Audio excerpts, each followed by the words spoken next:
ہڈی والا تعویذ مجھ سے گم ہو جائے تو وہ اچانک حملہ کر کے مجھے اٹھا لے جائے۔ لیکن میں اس طرف سے بھی غافل نہیں تھا اور ہر روز رات کو سوتے وقت اور صبح اٹھ کر تعویذ کو اپنے بازو پر دیکھ لیتا تھا۔ اگر اس کی ڈوری ڈھیلی ہو گئی ہوتی تھی تو اسے اتارے بغیر وہیں کس دیتا تھا۔ میں اسے ایک لمحے کے لیے بھی بازو سے اتارنے کا خطرہ مول نہیں لیتا تھا۔ مجھے معلوم تھا کہ نتالیہ کا آصف غافل نہیں ہوگا، خود نہیں تو اس نے کسی نہ کسی بدرو کو میرے پیچھے لگا دیا ہوگا کہ جیسے ہی میں ایک سیکنڈ کے لیے بھی کسی وقت تعویذ اپنے بازو سے اتاروں اور وہ مجھے وہیں دبوچ لے۔ کپتان زولو کی جو گرل فرینڈ نیگرو عورت تھی، وہ اس وقت جب میں کپتان کے کیبن کی صفائی کرنے جاتا تھا تو میری طرف کپتان کی نظریں بچا کر دیکھ لیا کرتی تھی۔ خدا جانے میں اسے پسند آ گیا تھا یا اسے مجھ سے ہمدردی پیدا ہو گئی تھی، لیکن اس نے کبھی مجھ سے اپنی ہمدردی کا اظہار نہیں کیا تھا۔ اسی طرح مزید 2 مہینے گزر گئے۔ ایک رات میں جہاز کے رشے کو دھو رہا تھا کہ کپتان زولو نے میرے قریب سے گزرتے ہوئے حکم دیا کہ میں نیچے جا کر اس کے کیبن کی صفائی کروں۔ میں فوراً یس سر کہا اور اس کے کیبن کی طرف چل دیا۔ اس کا کیبن کھلا تھا۔ میں کیبن میں داخل ہوا۔ میز پر جھوٹے برتن پڑے تھے اور فرش پر پھلوں کے چھلکے بکھرے ہوئے تھے۔ میں نے صفائی شروع کر دی۔ اتنے میں کیپٹن زولو کی گرل فرینڈ نیگرو عورت کیبن میں داخل ہو گئی۔ اس کے ہاتھ میں رم کی 2 بوتلیں تھیں۔ مجھے بلائے بغیر وہ دیوار کے شیلف کی طرف گئی اور دونوں بوتلیں شیلف میں لگا دیں۔ پھر کرسی پر بیٹھ کر سگریٹ سلگا لیا اور مجھے صفائی کرتے دیکھنے لگی۔ میں نے بھی اس سے کوئی بات کرنا مناسب نہ سمجھی۔ جب میں صفائی کرتے ہوئے اس کے قریب سے گزرنے لگا تو اس نے میرا بازو پکڑ لیا۔ میں نے کسی قدر چونک کر اس کی طرف دیکھا۔ نیگرو عورت میرے آنکھوں میں آنکھیں ڈالے دیکھ رہی تھی۔ کہنے لگی، تم یہاں سے بھاگنا چاہتے ہو؟ میں نے غیر شعوری طور پر نفی میں سر ہلاتے ہوئے کہا، نہیں۔ بس کیسے کہہ سکتا تھا کہ میں وہاں سے بھاگ جانا چاہتا ہوں؟ وہ کیپٹن زولو کی گرل فرینڈ تھی۔ اگر میں کہہ دیتا کہ ہاں میں اس عذاب سے نکلنا چاہتا ہوں تو کچھ پتا نہیں کہ وہ یہ بات زولو کو بتا دیتی اور وہ خدا جانے میرا کیا حشر کرتا۔ نیگرو عورت نے اپنا چہرہ میرے قریب لاتے ہوئے کہا، ڈرو نہیں، میں کیپٹن سے کچھ نہیں کہوں گی، مجھے اپنے دل کی بات بتا دو، کیا تم یہاں سے بھاگنا چاہتے ہو؟ میں چپ رہا، کوئی جواب نہ دیا۔ نیگرو عورت نے بڑے ہمدردانہ انداز میں کہا، مجھے اپنی دوست سمجھو، تم مجھے پہلے دن ہی اچھے لگے تھے۔ اگر میں زولو کے قبضے میں نہ ہوتی تو تم سے شادی کر لیتی، مگر میں ایسا نہیں کر سکتی۔ لیکن تمہاری جو درگت یہاں بن رہی ہے میں وہ بھی نہیں دیکھ سکتی۔ مجھے بتاؤ، کیا تم سچ مچ یہاں سے بھاگ جانا چاہتے ہو؟ کہیں ایسی بات تو نہیں ہے کہ تم بھی اس کام کے عادی ہو گئے ہو اور تمہیں یہاں کی زندگی راس آ گئی ہے؟ بولو۔ میں نے زبان سے تو کچھ نہ کہا لیکن نفی میں سر ہلا دیا۔ نیگرو عورت نے میرا بازو چھوڑ دیا اور کہنے لگی، ٹھیک ہے جاؤ۔ میں صفائی کر کے کیبن سے نکل آیا۔ دل میں سوچنے لگا کہ یہ عورت دھوکے سے میرے دل کا حال تو معلوم نہیں کرنا چاہتی تھی۔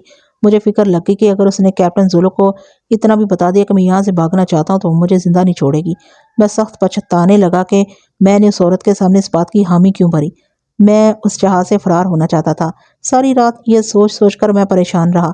دوسرے دن وہ نیگرو عورت مجھے کہیں نظر نہ آئی، شاید اپنے کیبن میں سو رہی تھی۔ کیپٹن زولو ایک بار پھر عرشے پر میرے قریب سے گزرنے لگا تو میں ڈر گیا کہ اسے میرے دل کا حال نیگرو عورت نے بتا دیا اور اب یہ مجھے زندہ نہیں چھوڑے گا اور اسی جگہ مجھے اپنے پستول سے ہلا کر کے میری لاش سمندر میں پھینک دے گا۔ لیکن ایسی کوئی بات نہ ہوئی اور زولو خاموشی سے آگے چل دیا۔ شام کے وقت نیگرو عورت سے بھی عرشے پر میرا آمنا سامنا ہو گیا، لیکن اس نے مجھ سے کوئی بات نہ کی۔ ایک بات کی تصدیق ہو گئی تھی کہ نیگرو عورت نے کیپٹن زولو کے آگے میری شکایت نہیں لگائی تھی، اسے کچھ نہیں بتایا۔ اس کا مطلب تھا کہ اس عورت کو واقعی مجھ سے محبت یا ہمدردی ہو گئی تھی اور وہ میری مدد کرنا چاہتی تھی اور شاید کسی موقع کا انتظار کر رہی تھی۔ آخر وہ موقع آ گیا۔ خدا معلوم کون سا ملک تھا کہ ہمارے جہاز نے اس کی سمندری حدود کے باہر کھلے سمندر میں لنگر ڈال دیا۔ اس وقت سورج غروب ہو چکا تھا اور سمندر پر اندھیرا چھایا ہوا تھا۔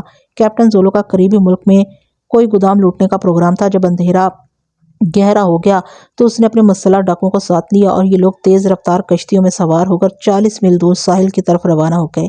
جہاز پر چند ایک ملازم پیشہ لوگ ہی رہ گئے تھے۔ میں اس وقت کچن کی صفائی کر رہا تھا۔ کام ختم کرنے کے بعد میں نیچے سونے کے لیے اپنے کیبن میں آ گیا، جہاں آلووں کی بوریوں کے پاس میں نے سونے کے لیے ایک دری بچھائی ہوئی تھی۔ میں وہیں رات کو سو جاتا تھا۔ سارے دن کا تھکا ہوا تھا۔ لیٹتے ہی مجھے نیند آ گئی۔ مجھے نہیں معلوم مجھے سوئے ہوئے کتنی دیر ہوئی ہوگی کہ کسی نے میرے بازو کو ہلایا۔ میں نے آنکھیں کھول دی۔ اس کیبن میں ایک بہت ہی مدھم روشنی والا بلب ہر وقت جلتا رہتا تھا۔ میں نے اس کی مدھم روشنی میں دیکھا کہ نیگرو عورت مجھ پر جھکی ہوئی تھی۔ مجھے آنکھیں کھولتے دیکھ کر بولی، میرے ساتھ آ جاؤ۔ میں نے سنبھلتے ہوئے کہا، کہاں؟ نیگرو عورت نے دھیمی آواز میں سختی سے کہا، خاموش، میرے پیچھے چلے آؤ۔ میں سمجھ گیا کہ اس نے میرے فرار کا بندوبست کر دیا۔ میں اٹھ کر اس کے پیچھے چلنے لگا۔ وہ مجھے آخری کیبن کے پاس جو تنگ زینہ اوپر کو جاتا تھا وہاں لے آئی اور سرگوشی میں بولی، جہاز کے پیچھے سمندر میں ایک کشتی کھڑی ہے، میں نے اس میں تمہارے لیے سب کچھ رکھ دیا ہے، اس میں بیٹھ کر یہاں سے نکل جاؤ۔ وہ آگے آگے زینہ چڑھ کر اوپر جہاز کے رشے پر آ گئی۔ یہ جہاز کا کبھی حصہ تھا۔ اس طرف کوئی خلاصی سو نہیں رہا تھا۔ شاید اس نیگرو عورت نے میری محبت یا ہمدردی کی وجہ سے کسی سے مل کر ایسا انتظام کر دیا تھا کہ اس وقت وہاں آس پاس کوئی بھی نہیں تھا۔ عرشے کا عقبی حصہ خالی پڑا تھا۔ وہ مجھے جہاز کے کونے کی طرف لے گئی۔ وہاں رسی کی ایک سیڑھی لٹکی ہوئی تھی۔ اس نے آہستہ سے کہا، اس سیڑھی کے ساتھ تمہاری کشتی بندھی ہوئی ہے، کشتی میں بیٹھتے ہی رسی کھول کر فرار ہو جاؤ، جلدی کرو۔ میں جلدی میں نگرو عورت کا شکریہ بھی ادا نہ کر سکا اور جنگل میں سے نکل کر نیچے لٹکتی ہوئی رسی کی سیڑھی کو پکڑا اور نیچے اترنے لگا۔ نیچے کشتی سمندر کی لہروں پر ڈول رہی تھی۔ بس میں اتر گیا۔ اترنے کے فوراً بعد میں نے کشتی کی رسی کھول دی، چیپو سنبھالا اور تیزی سے کشتی کو جہاز سے دور لے جانے لگا۔ میں نے رات کے وقت زولو کے ساتھیوں کو جہاز سے جاتے وقت دیکھ لیا تھا۔ وہ کس طرف کو جا رہے تھے، جس طرف وہ جا رہے تھے اس طرف قریبی ملک کا ساحل تھا۔ میں نے بھی کشتی کا رخ اسی طرف کر دیا۔ میں پوری طاقت کے ساتھ دائیں بائیں چیپو چلا رہا تھا۔ میں کچھ ہی دیر میں جہاز سے کافی دور نکل آیا۔ میں نے پیچھے مڑ کر دیکھا، جہاز کی ساری بتیاں گل کر دی گئی تھیں، صرف ایک مدھم سی بتی جل رہی تھی۔ وہ مجھ سے کافی دور ہو گئی تھی۔ کشتی روک کر سانس لینے کا سوال ہی پیدا نہیں ہوتا تھا۔ میں اس منحوس جہاز سے جتنی دور نکل سکتا تھا نکل جانا چاہتا تھا۔ میں نے یہ بھی نہیں دیکھا کہ کشتی میں جو ایک تھیلا پڑا ہے اس میں نگرو عورت نے میرے لیے کیا کچھ رکھ دیا ہے۔ کشتی بڑی ہلکی اور چھوٹی تھی اور بڑی تیزی سے ساحل کی طرف بڑھ رہی تھی۔ ایک جگہ آ کر میں واقعی تھک گیا۔ میں نے چیپو رکھ دیا اور سر جھکا کر لمبے لمبے سانس لینے لگا۔ یہ کوئی دریا نہیں تھا کہ کشتی اپنے آپ پانی کے بہاؤ پر بہنے لگتی۔ یہ سمندر تھا، اور سمندر بھی ساحل سے کئی میل کے فاصلے کا سمندر تھا، جہاں سمندر کی موجیں کسی طرف بہنے کی بجائے اوپر نیچے ہوتی رہتی ہیں۔ ایسی حالت میں صرف ایک ہی خطرہ ہوتا ہے کہ کشتی کا رخ نہ بدل جائے، یعنی آگے جانے کی بجائے اس کا رخ پیچھے کی طرف ہو جائے۔ رات کے اندھیرے اور کھلے سمندر میں اتنی چھوٹی کشتی میں سمت کا اندازہ لگانا مشکل ہوتا ہے۔ میں سانس بھی درست کر رہا تھا اور ساتھ ساتھ کبھی کشتی کے رخ کو اور کبھی آسمان پر ستاروں کو دیکھ لیتا تھا تاکہ میری سمت ٹھیک رہے۔ پھر بھی میں نے زیادہ آرام کرنا مناسب نہ سمجھا۔ کسی بھی وقت مجھے کوئی مغالطہ لگ سکتا تھا اور کشتی کا رخ کسی دوسری طرف ہو سکتا تھا۔ چنانچہ میں دوبارہ چیپو چلانے لگا۔ کشتی مخصوص سمت کو آگے بڑھنے لگی۔ کافی دیر تک میں کشتی چلاتا رہا، درمیان میں تھوڑی دیر کے لیے ہاتھ روک لیتا اور سانس درست کرتے ہوئے سامنے کی سمت نظریں جمائے رکھتا کہ کشتی ادھر ادھر نہ ہو جائے۔ آخر قدرت نے میری مشکل حل کر دی اور مجھے دور افق پر ایک روشنی کا نقطہ ٹمٹماتا ہوا دکھائی دیا۔ یہ ساحل کی روشنی تھی۔ اسے دیکھ کر میرے جسم میں ایک نئی توانائی آ گئی اور میں پہلے سے زیادہ تیزی کے ساتھ کشتی چلانے لگا۔ روشنی کا نقطہ قریب آتا جا رہا تھا، پھر دائیں بائیں جانب روشنی کے کچھ اور نقطے ٹمٹماتے دکھائی دینے لگے۔ میں کسی ملک کے ساحل پر پہنچنے والا تھا۔ مجھے یہ پریشانی تھی کہ اگر ساحلی کوسٹ گارڈز کے اسٹیمروں نے گشت لگاتے مجھے دیکھ لیا تو پکڑا جاؤں گا۔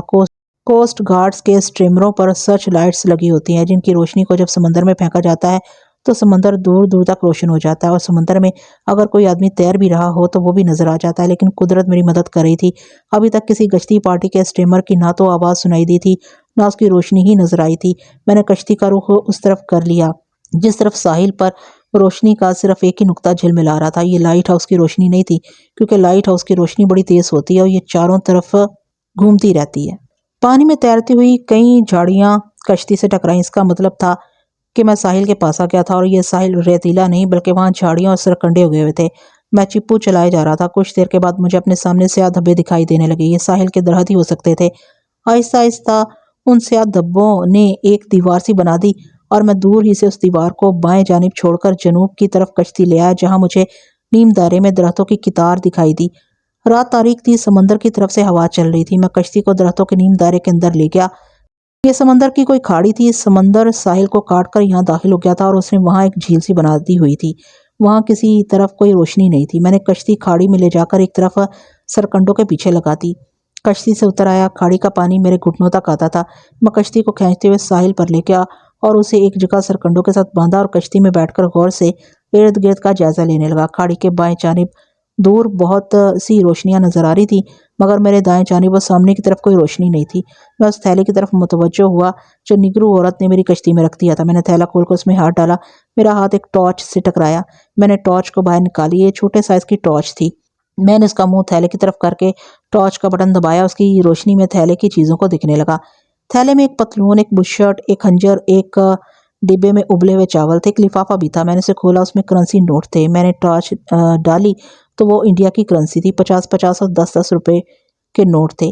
میں نے گنے، کل 2500 روپے تھے۔ نگرو عورت کو معلوم تھا کہ ان کا جہاز انڈیا کے ساحل کے قریب لنگر انداز ہے، چنانچہ اس نے تھیلے میں انڈین کرنسی نوٹ رکھ دیے تھے۔ ان لوگوں کے پاس ہر ملک کی کرنسی ہر وقت موجود رہتی تھی۔ میں نے اسی وقت جہاز کے خلاصی کی وردی اتار کر پتلون اور بشرٹ پہنی اور خنجر پتلون کی جیب میں رکھ لیا۔ وہیں بیٹھ کر تھوڑے سے چاول کھائے اور ستاروں کو دیکھ کر اندازہ لگانے کی کوشش کرنے لگا اور ستاروں کو دیکھ کر اندازہ لگانے کی کوشش کرنے لگا کہ اگر یہ انڈیا کا ساحل ہے تو مشرقی ساحل ہے یا مغربی ساحل ہے۔ ستاروں کے مشاہدے سے میں کوئی اندازہ نہ لگا سکا۔ اب وہاں سے آگے جا کر ہی پتہ چل سکتا تھا کہ میں انڈیا کے کون سے علاقے میں ہوں، کیونکہ انڈیا کی تینوں جانب سمندر ہے۔ جس طرف روشنیاں زیادہ نہیں تھیں میں نے اس طرف چلنا شروع کر دیا۔ کرنسی نوٹ میں نے پتلون کی اندرونی جیب میں سنبھال کر رکھ لیے تھے، ان کی مجھے آگے چل کر قدم قدم پر ضرورت تھی۔ رات ڈھلنے لگی تھی۔ کچھ دیر کے بعد آسمان پر سحر کا اجالا پھیلنے لگا اور ساحل سمندر دور دور تک دکھائی دینے لگا۔ میں ساحل سمندر کو پیچھے چھوڑ کر چل رہا تھا۔ کچھ دور تک ساحل ریتیلا تھا۔ ناریل کے جھنڈ نظر آنے لگے۔ ناریل کے درخت انڈیا کے مغربی ساحل پر بھی ہوتے ہیں اور مشرقی ساحل پر بھی ہوتے ہیں۔